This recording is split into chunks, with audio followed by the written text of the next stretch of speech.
Believe it or not, what we're looking at here is our very first X-Factor Omnibus. So join me today for an advanced look at this new Marvel Omnibus coming out next week. And welcome back, all you Minties. Before getting started, a huge thank you to David Gabriel and the fine folks at Marvel for sending us an advanced copy of this Omnibus. This Omnibus is due out in the direct market on August 11th, and then a couple of weeks later in the book market. What we're looking at here is the direct market cover by Joe Quesada. On the left-hand side, that's your standard edition cover by Larry Stroman. And both of these wonderful artists, their work can be found within this Omnibus. So, let's take a closer look at this. Here we have the cover. This is, of course, the cover to issue 87. That alone is worth the price of admission. And I'll be talking a little bit about this book and when to read it here in a second, but here is the spine. You have artwork down here of some of the characters, like Strong Guy, well, a little bit of Strong Guy, Polaris, and Rain there. Wolfsbane in a volume 1. So that's very interesting, and I'll go back to that here in a little bit. And then, of course, the back with this Larry Stroman cover to the X-Cutioner song. The retail price of this particular omnibus is $100. So, let's look at it under the dust jacket. Under the dust jacket, we find this amazing image by Joe Quesada of Havoc, Wolfsbane, Strong Guy, Multiple Man, and Polaris. And this is from one of the annuals. Now, before we look inside, I know I'm going to get this question asked, but I'll go ahead and say it. When to read this? Because that's why a lot of people come to the channel when I do reading orders. When to best read X-Factor. I did a video on when to read the different X titles a couple of weeks ago. I'll put that link above. But just in case you didn't see that video, you can completely go into this blind. You don't need to know anything about X-Factor because this is a brand new era of X-Factor. If you want to read anything, and I mean anything, I think the only big thing to read is the Muir Island Saga, which can be found in the X-Men by Chris Claremont and Jim Lee Omnibus Volume 2. That is, if you like to read them in oversized hardcover format. It's also available in epic format. But I think that Muir Island Saga really sets up the new team, or who is going to be in the new team. If you want to, you can also read Extinction Agenda to see where Havoc and Wolfsbane have been hanging out, or why they are in Genosha. Let's get to this book. Alright, let's get this opened up. If you're a subscriber to the channel, you know that every month I do my top 10 upcoming essential buys or must buys or my recommended buys, or at least reads, and this is in my top 10 for the month of August. Now, some of the material in here has been, actually all the material in here has been collected before in Visionary format or in epic format, and I'll talk about that here in a second. But first of all, here are all the credits by Peter David. That's the big selling point to this. You also have Fabian Nicieza, Scott Lobdell comes in here, Skip Dietz, I think, does some of the annual stuff, Joe Quesada co-plotting some of the stuff, and then you have all the pencilers here. I like that they do the pencilers in chronological order, though, like who is the first artist that draws at the beginning of the book, and that is Kirk Jarvinen, who I always thought was a very underused artist. He did some trading cards, he did a couple of annuals here and there. So it all kicks off with X-Factor number 70. And this, of course, being the epilogue of the Muir Island Saga. So you're not going to find the complete Muir Island Saga in here, but you are going to find this epilogue. In the epilogue, I'm glad they included it because, as I mentioned just a little bit ago, the stories that are in here can be found in trade paperback format, such as these two epics right here. As a matter of fact, this epic right here, Volume 8, goes a little further than this omnibus. But that epic kicks off with issue 71, which is the all-new, all-different X-Factor. This issue 70... there's a lot of wonderful moments in here, such as the reconnecting between Rogue and Mystique. It's after a huge fight with the Shadow King. Legion is kind of out of commission after this story. Everybody is trying to find their own place. We'll go back to the beginning so I don't spoil. But this really is the what do I do with 14 X-Men type of question that is asked towards the end. Of course, that goes back to the giant size X-Men number 1. But what does Professor Xavier do with 14 X-Men? That is the question asked in the very last page of this comic, issue 70, which leads straight into issue 71. Love the fact that they put First Adventure in here. That first kind of stands out above the 71. Because while it is in issue 71, this is the first time these characters have been together as a team. So on the cover here, we have Wolfsbane, we have Polaris, Havoc, Strong Guy, which is funny how he got his name, and Multiple Man. The only one missing really is Quicksilver, but that comes later on in the first few issues. So this is the cast of characters that have been around for a while. This is a cast of characters that haven't really been fleshed out, if you will. All we really know about Havoc is that, yeah, he hung out with the X-Men. He's Cyclops' brother. Polaris went a little bit crazy. Well, that's an understatement. The Muir Island saga happened, and then a lot of these people's lives are connected, such as Wolfsbane and Havoc during the Extinction Agenda. That crossover in Genosha made them a lot closer. She left the New Mutants to go and be with Havoc, to find her place in this world. So, all of these lives are about to come together. This is also after the Freedom Force, the government-ran mutant group, kind of dissolves, and some of them got killed, honestly. But that's another story. So the government needed a new group of mutants they could use. So they went with this team right here, and they're all assembled by this young lady right here, Valerie Cooper, who's worked with Nick Fury in the past and is no stranger to the X-Men lore. So we have this new formation of this team, and at the end of the first issue, there's this whole murder mystery, who killed one of the Multiple Man clones, and there's this, oh my god, I could go on and on about the writing in here. What he's able to do with some of these B-C listers, and hell, even Strong Guy is like a D-lister. I mean, for God's sakes, he was Lila Cheney's bodyguard. That's all we knew about this guy from the pages of New Mutants. And then Chris Claremont put him on Muir Island for a little while. But that's it. That was as far as they went with the character arc. This fleshes him out so much. This makes him into a believable human being that you would know in real life. It's so weird that Peter David has this magic about him that he can do that with characters. And characters you've never heard of. Characters you didn't care about in the past. You know, X Factor really sold on the whole thing that, hey, we're bringing Jean back. We're bringing the original 5 X-Men back, and that's what this team is going to be about. So how do we keep the sales of this book going if the original team is going back to X-Men to form the Gold and Blue team? Again, after the Muir Island saga and, of course, the big kickoff by Jim Lee and Chris Claremont. Well, I think Marvel really took a... I can't say a big gamble, because by now, Peter David was known for his Incredible Hulk run. So a lot of people, a lot of editors were familiar with his run. The sales of Incredible Hulk were up. So, of course, he was a pretty good choice to get to come and write this book. But they also went with this gentleman right here, Larry Stroman. And I'm going to point at a picture. This guy right here, because that's how Larry Stroman looks. Really kind guy. I've met him several times at conventions. But his art is so different. It's so dynamic. It's a lot different than Jim Lee's. It's a lot different than Rob Liefeld's, Todd McFarlane's art.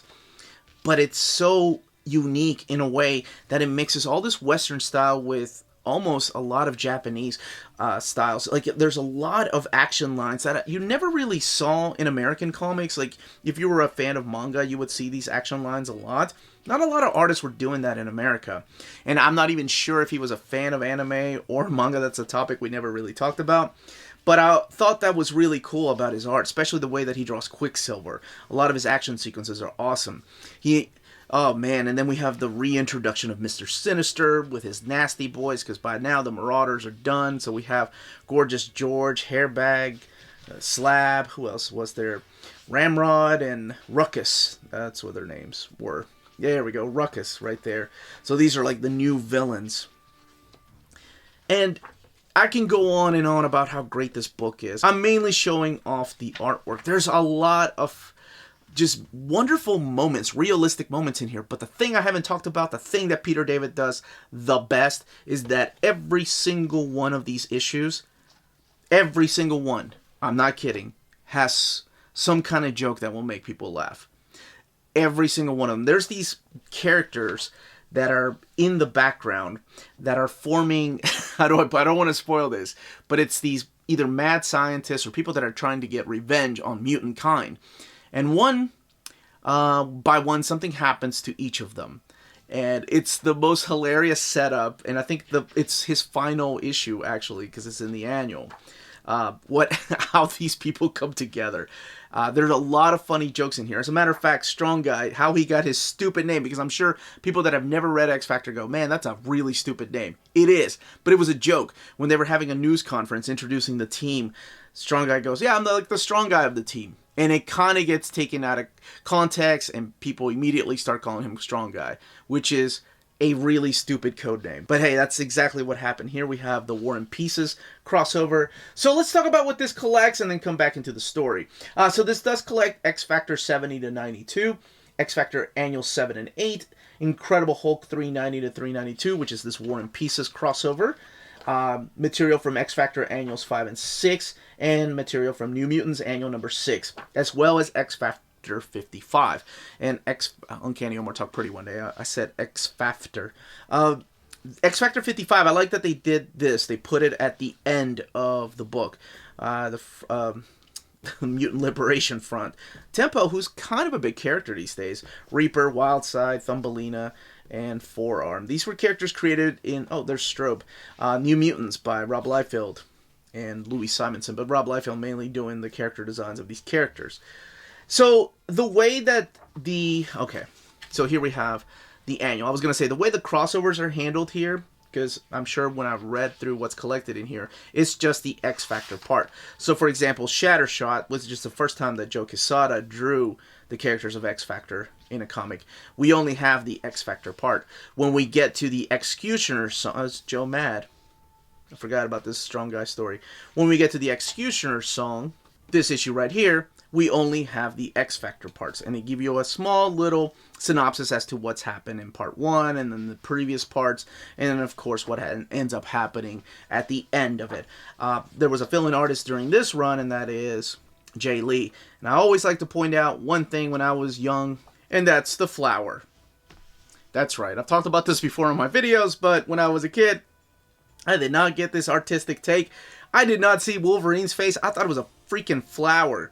And I was thinking, okay, so the communicator in Cable Space shows a picture of a flower when people talk through it. Anyway, Jay Lee, wonderful artist. I'm an idiot. Look at that's obviously Wolverine. How did I not see that? And then, of course, yes, the issue that it's... See, it gives you a small synopsis as to what happened at the end of X-Cutioner Song. But the issue that this omnibus, that every collection is worth owning for, is issue 87. This issue right here, within a single page, made so many of us a Pietro fan, a Quicksilver fan. You know, Quicksilver was... He was a straight-up ass. Like, a lot of people did not like him. A lot of people did not care for his character. But in one freaking page, Peter David is able to make you and understand why he is the way that he is. Not just Quicksilver, I mean everybody. Why Lorna, what kind of issues Lorna's having, what issues Havoc's having. Reign's obsession with Havoc. Oh my gosh, this issue is so freaking awesome. The understanding, and he does this early on, as to who is who. Like, what is a human being? Does multiple man's clones count as a human being? Do they have a soul? Because, you know, they have the exact same thoughts and everything that he does. There's this whole discussion as to who am I throughout this book, and it's done so well. And this is issue 87, drawn by Joe Quesada when he takes over the book, because sadly Larry ended up leaving to go and do Tribes for Image Comics. Here we have the introduction of Random, who himself has an interesting origin story. Sadly, I wish this had a happier ending to go on, but this is the final issue of Peter David right here, issue 89. He sets up something big for the next issue, and sadly, by issue 90, he's gone off the book. As a kid, I didn't know what was happening. As a kid, I was like, oh, the funny guy left the book. That's not cool. I guess he wanted to focus on Hulk. I think he was just tired of crossovers. So the next forced event on him was the Fatal Attractions, which is included in here, the X Factor part. So Scott Lobdell took over the book, and even then, I could tell as a kid, I'm like, none of these characters are sounding the same. Like, Strong Guy used to call Havoc Lex, but then Scott Lobdell had him call Al instead. There's one little correction I need to make, by the way, in here. So Joe Quesada is credited to have drawn this issue right here, issue 91. So you can tell in the credits of the original comic, and there is no correction in the Epic collection or in this collection, but this is actually drawn by the phenomenal Jan Duursema, who eventually takes over the book. So, I mean, I can see, you know, I guess a little bit of the confusion. It kind of looks like Joe Quesada style because of the inks, but it's Jan Duursema that draws it. And then this book has, oh, I forgot, X Factor. This is the final Peter David story, which is awesome. Remember when I said all those backup stories or the background characters? They all come together for this freaking awesome omnibus, and that's hilarious. It's very tongue-in-cheek. Really missed the guy, but hey, years later we had little Jim called X Factor Investigations. And then we have the X Factor here. This is the X Factor part of Fatal Attractions. So a big crossover with the X-Men, and all we get is the X Factor part of it. We don't get any X-Men volumes. It's all collected in an oversized hardcover, a milestone, if you want to know what happens to that story. And here we have the bonus stories, the stuff that he wrote. So he did a little fill-in issue with the Beast right here, featuring Mesmero. He also did what I absolutely love. He did Tribute the First, Tribute the Second, and Tribute the Third.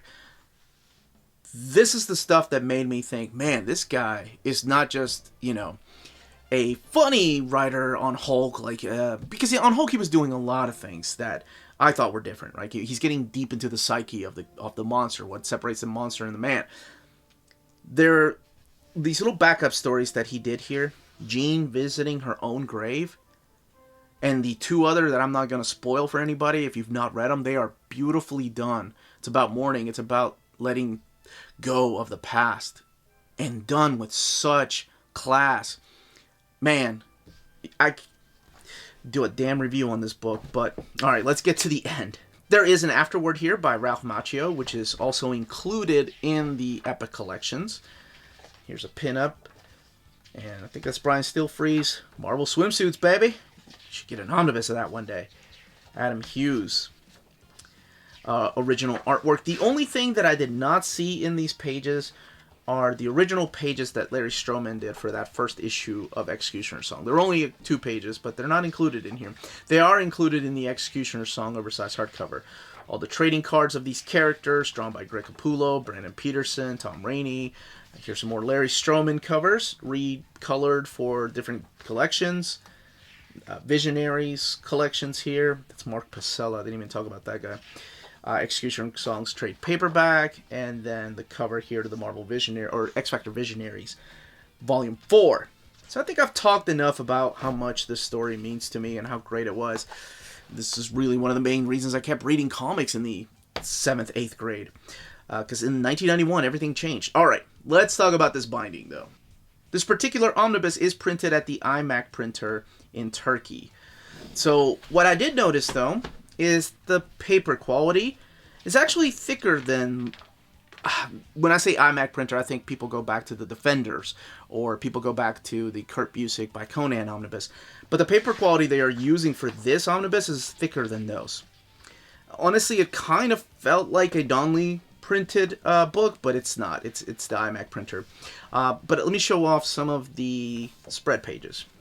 And Stroman really didn't do a lot of spread pages, but here's one right here from War and Pieces. This is on page 162. You can tell there is a little bit of gutter loss. Not very much. I think most people, this stuff doesn't bother, but I did want to point it out. Let me see if I can find another one without spoilers. So here's one towards the end by Joe Quesada. Again, minimal gutter loss, but I did want to show that off. But overall, you know, while the book didn't take us all the way to Phalanx Covenant like I wanted it to, that would have been awesome. But hopefully we'll get some more, and hopefully we will get an X Factor Investigations. Or an X Factor by Peter David, Volume 2, collecting the investigations in Volume 3. But I'm getting too ahead of myself. That, as they say, is that. If you're interested in purchasing this book, don't forget to check out our sponsor, cheapgraphicnovels.com, your online home for brand new graphic novels and collected editions up to 50% off cover price. They pride themselves on packaging your books so they arrive safely in an excellent condition, as well as prompt and helpful service. Check out the bargain deals for up to 90% off cover price. CGN is excited to announce that they are now taking pre-orders. They're making it easier for you to ensure that you don't miss out on the hottest releases. CGN is currently running a special promotion for you Minties. If you're a first-time customer, let them know that you were referred by Near Mint Condition at the checkout, and you'll receive a credit for free shipping on your next order. This promotion is valid for U.S. customers only. Cheap Graphic Novels, your source for the hottest books with the kind of deep discount and quality shipping and customer service that will keep you coming back for more. And that was the content, the page count, and the build of this omnibus. Let me know in the comments down below if you are picking this up, if you're upgrading your epic collections. If you've never read any of Peter David's X Factor run, it is freaking stellar. And if you have, what you think about this omnibus. If you have any questions, leave the questions down below. I'd love to get back to you all. Please don't forget to check out our Patreon and our spread shop. Amazing ways to support the channel if you can do so. The links are in the description of the video. And more importantly, everyone, please stay healthy, stay safe, and much love.